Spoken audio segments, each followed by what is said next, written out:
The night air over the Rhine was thick with smoke and cold marsh fog. Tracer rounds streaked across the darkness like burning needles, snapping through the air above the water. On the western bank, American engineers worked under fire, their boots sinking into mud, their hands numb with cold as they dragged heavy steel pontoons toward the river's edge. Every hammer strike echoed across the water, every splash risked drawing another burst of German machine gun fire. Yet, they kept working. Because if the bridge wasn't built before dawn, the Allied advance into the heart of Germany could still end the war in Europe might drag on even longer. By early 1945, the war had already turned decisively against Nazi Germany. The Allied armies had fought their way across France after the D-Day landings, liberated Belgium, and survived the brutal winter counterattack in the Ardennes during the Battle of the Bulge. Now one massive natural barrier remained between them and the industrial core of Germany, the Rhine River.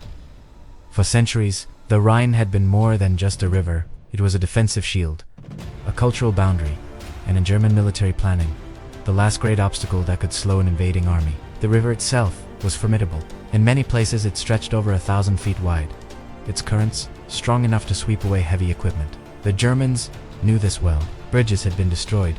Defensive artillery was positioned along the eastern banks, and every crossing point was carefully watched. If the Allies wanted to invade Germany quickly, they would have to force their way across the Rhine under fire. In March 1945, one dramatic opportunity appeared at the town of Rhine. There, the Ludendorff Bridge still stood barely after German demolition charges failed to bring it down in time. American troops rushed across the damaged bridge in a surprise breakthrough that stunned German commanders. But a single battered bridge was not enough to move entire armies. Tens of thousands of soldiers, tanks, trucks, and artillery pieces needed reliable crossings. That responsibility fell to the men of the U.S. Army Corps of Engineers. Among them was Sergeant James O'Connor, a combat engineer from Ohio who had already built bridges under fire in France. Like many engineers, he carried more tools than weapons. A wrench hung from his belt beside his rifle. His job was not simply to fight the enemy, it was to defeat the terrain itself. Within hours of securing the western bank, engineers began one of the most dangerous construction projects of the war,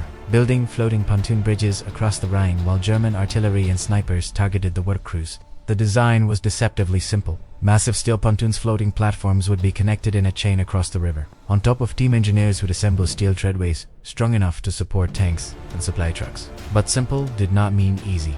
The river was dark and cold, swollen with spring runoff from the Alps.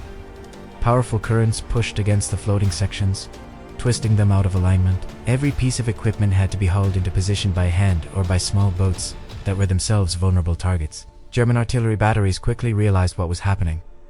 The first shells began landing within minutes. Explosions sent columns of water shooting into the air. Shrapnel whistled over the engineers' heads as they struggled to connect the floating sections. A single direct hit could tear apart hours of work, kill the men standing on the narrow platforms. One engineer later recalled the moment in a letter home.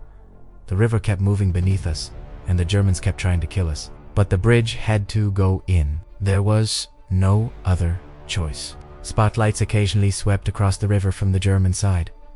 Machine guns rattled from distant bunkers. And yet, the engineers kept working, guided by dim red lights and shouted commands.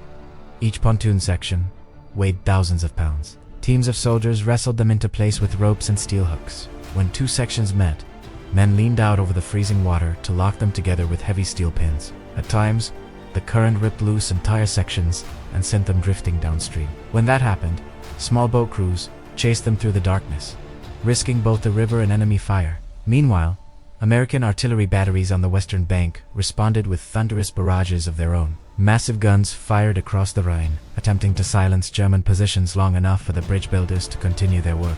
Through the night, the river became a strange battlefield, part construction site, part combat zone. Sergeant O'Connor remembered hearing the roar of tank engines behind him on the western shore. Entire armored divisions were waiting. Hundreds of vehicles lined the muddy roads, headlights dark, engines idling, ready to surge forward the moment the bridge was finished. The pressure was immense. Every minute mattered, because the sooner the Allies crossed the Rhine, the faster they could collapse what remained of German resistance. By dawn, the shape of the bridge began to emerge from the fog. Steel panels stretched farther and farther across the water. Engineers hammered planks into place. Others tightened cables that anchored the floating structure against the relentless current. Then, after hours of exhausting work under fire, the final section locked into place.